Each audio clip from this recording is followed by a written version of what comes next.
So hello Milind, welcome on India.com and so glad to have you here. Thank you. Paurushpur, I think it's just such an interesting title, such a dominating title, I would say. You are representing third gender Milind in the show. You look powerful as Boris. And this is, I believe that this is just one of those rare characters that represent the LGBT community where comedy is not happening. So your character means business. That's what I believe. So when I want to know this from you, that when will we see a better representation of LGBT community in our films and TV shows, and also where are we now? I think we're on the way. Okay, okay, yeah, I think we're on the way. I think that a lot of things have changed in the last couple of decades, in fact, okay, and for many years and centuries probably and decades and whatever generations. right, There has been a lot of discrimination uh, between all kinds of people. So it's on the basis of caste and religion and color and economic status and gender and everything. There is always right, discrimination. It's always us and them. We're always fighting this war in our heads about how we and they, whoever they are different, whether it's coming from a different country, a different society, a different town, a different village, coming from right, across the railway tracks.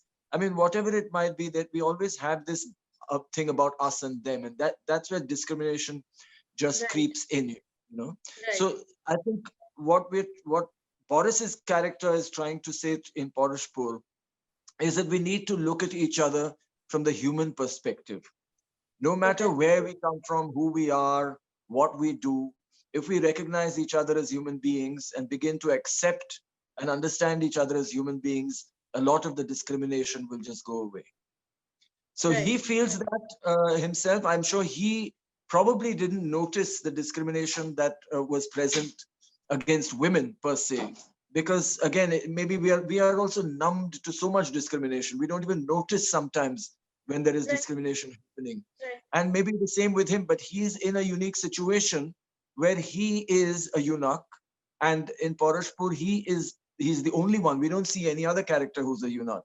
So right, sees that he doesn't have the kind of respect or the kind of status or the kind of acceptance in society, then he begins to see the injustice and the discrimination which is against other people and other communities and the female gender.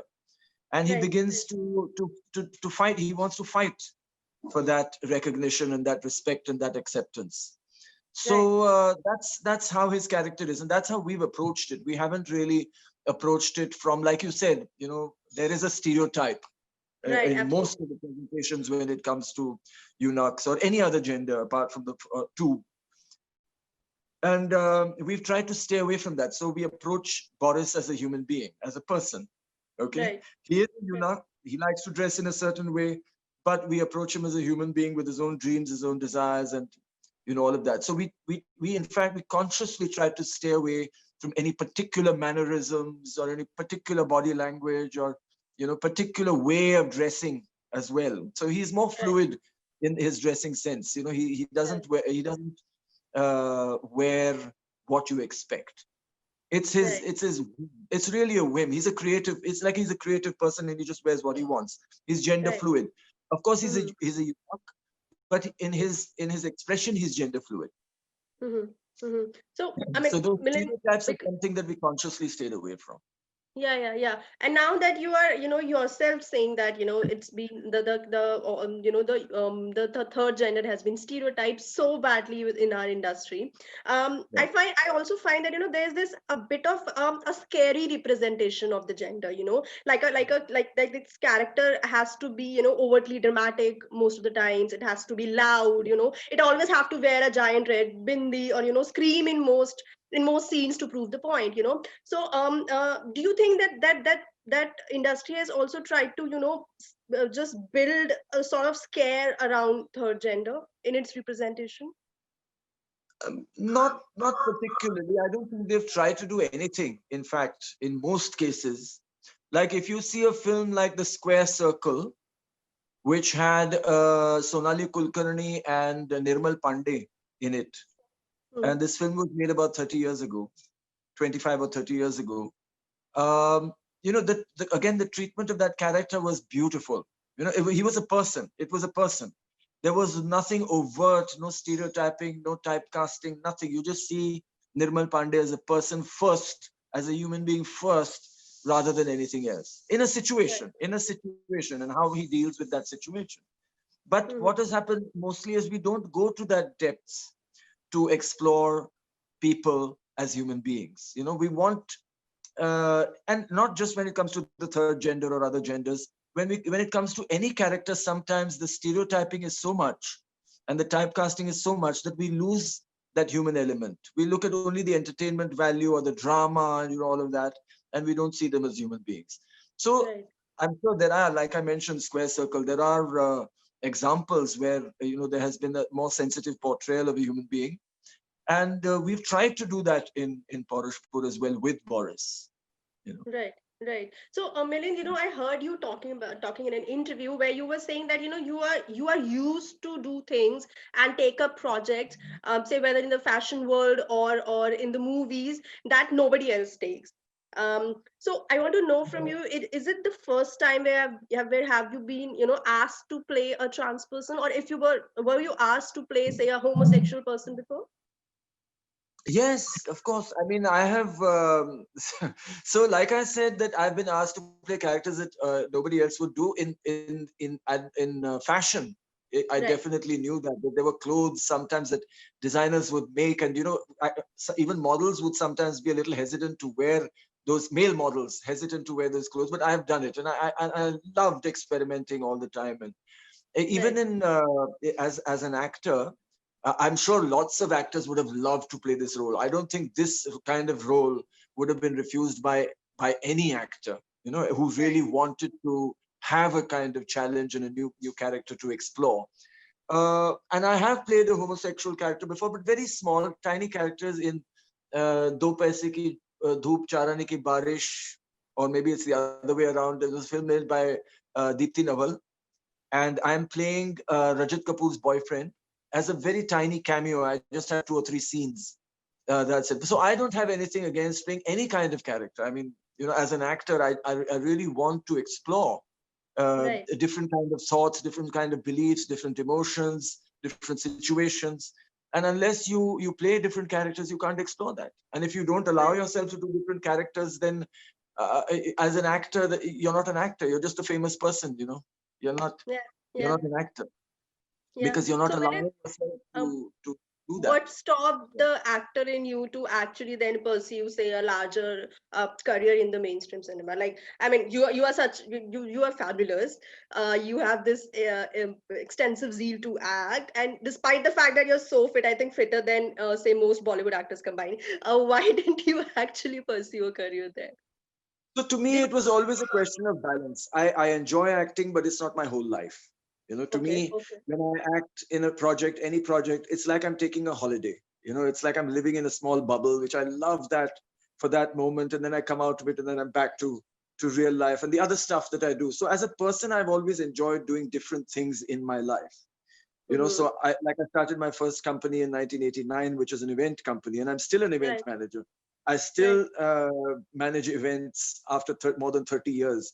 So there are right, so many experiences that maybe I wouldn't have been able to have if I had become a full-time actor or that popular, I would say, an actor in mainstream movies where I mm, can't even walk around on the street. I can't meet people that I want to. I can't collaborate with people in different areas. Even now, I feel, the way people talk to me, the way people meet me is like I'm not a real person, even now. So if I was more than that, then you can imagine the restriction. So to me, wherever you try to create a balance, there is more freedom. Too much of something will always restrict you. you know mm, and people normally don't understand that. So many people have said the same thing to me. They said, you could have become the biggest actor in India, and you're so good looking, and you're so this, and you're so I'm that. sure. I can But I imagine. didn't. Yes. I'm saying I didn't want it. There is an amount of fame and adulation and money that is enough. And I know it's not easy to understand that, and nobody, even my friends, don't understand it. But to me, it's always been about that, to being able to do whatever I want and whenever I want it, and sometimes too much of something restricts you. Right, right. I think that's fair, Milind. Okay, hear this out, Milind. Do you enjoy being a male sex symbol in a country or world which brutally and thoroughly enjoys objectifying women and reducing them to a commodity? Well, the thing is, per se, I don't feel there's anything wrong in objectifying somebody. We do it all the time, not just to Mhm. models, not just to actors, but even to each other in the workspaces and everywhere, not just in advertising. It's something that we have in the head that we need to recognize and realize and work around that, because that's the way we are. It's like discrimination. We can't help it. We as human beings, we discriminate, we judge, we evaluate, we try to figure out the best situation, the best position, and that sometimes goes against being human. Really, it just Mm. goes against what we idealize as being human. So it's something Right. that we need to think about. And I know women who know they're being objectified, but they don't care. They say this is our business. And to me also, it's been my business. I know I'm objectified, and it's my business. Again, I can't compare being a man objectified as a sexual object in a world where women are objectified as sexual objects, because that unfortunately has translated into them being seen as only that. You know, when Right. women are objectified, it's unfortunately rooted in being seen as only that. Me being objectified as a sex symbol is in fact an enhancement of everything else I can do. It's Right. like, wow, this guy is this, and he's also a sex symbol. I mean, it's something you want to be, And right? that's quite sexist, Milind. I mean, that's quite Yeah, sexist. it is. That no, Yeah. it is. That's what I'm saying. That's what I'm saying. So for a woman, it's not a good space, but for a man, it is. Right. Right. Yeah. Right. Yeah. So, Milind, were you ever apprehensive about not representing yourself as someone who's comfortable with your sexuality? Like when you were starting, like did you see more men like who were just ready to take on the world and bear it all with confidence, with grace, and say a whole lot of charm that you have? No, no, and even not even today. Hmm. People are very uncomfortable with sexuality per se. Of course, now because it's come out into the open. Like, just for me to tell you that the first time I heard the word sexy was when I was Right. 16 years old. I heard it. I had read it in books maybe, but nobody actually said it. But today everybody says it. Right. Everybody It's uses compliment. words like that. It's very, very common. So in Hmm. that sense, as we start using words, as we start describing things, as we start discussing and talking and arguing and debating so many things, it becomes commonplace and it becomes comfortable, and then you're able to express things the way you want you know Right. Right. I mean, earlier we did not accept homosexuality. Our society did not accept homosexuality, not only in India but globally. But now more and more and more we begin to realize that it's not a wrong thing. It's a beautiful thing. It's two people loving each other and all of that. And that is through conversation, and it's through exposure, and it's seeing it in front of you with people that you know and people that you love. And so Right. everything that we today discriminate against or feel uncomfortable with, we need to talk about it more, because actually all these things like sex, nudity, relationships, these are natural things. These are beautiful things. And Right. we need to accept it and understand it and be comfortable with it so that we can be comfortable with each other. Right, right. Do you think then that as a country we are comfortable to see, say, a male dance number than a female dance number that we usually have, or See, I item won't say song, that. whatever you say? I won't say in general, but yes, there are, like, now, because everything is being spoken about more and a lot of things are coming out in the open, and because of the internet especially, you can experience everything that you want from every culture in the world on the Right, internet.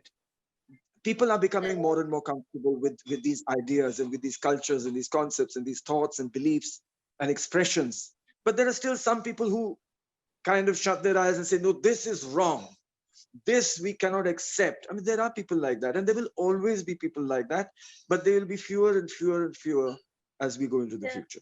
Yeah. So, Milind, coming back to Paurushpur, you know that after the trailer got released, it was deemed as something overtly sexual. Do you think like most would say that OTT is taking an advantage of showing content which is uncomfortable? I mean, it could have both positive or negative impact. But do you believe that OTT is actually allowing people to get to normalize being uncomfortable? Um, See, there are positives and negatives over there. I mean, I wouldn't say OTT itself, but the internet makes us comfortable with things that earlier we were uncomfortable with, because again Right. our exposure to it is growing, our exposure to new ideas and beliefs, as I said. But sometimes when it comes to, say, violence, now violence in itself, I mean, forget violence against children, violence against women, violence against weaker sections of society. When we see more of that, we kind of get numb to it. That is not a good thing. We must continue to be shocked by violence. We must continue to be shocked by injustice against Right. children, against other human beings. But what happens is, with the exposure, we get used to it, and we kind of begin to think it's part of our world and it's okay. That is not good. That is something we need to guard against. But otherwise, in the overall picture, understanding, seeing, accepting everything that is real and true in the world is important. And many times before the internet, we didn't expose ourselves to those things. We actually shut ourselves off from those things. Now we can't hide anymore. We see the violence in the world, we see the injustice in the world, we see the unfairness, and it is now our choice whether we will continue to hide or we will do something about it. Right. Right. So, Milind,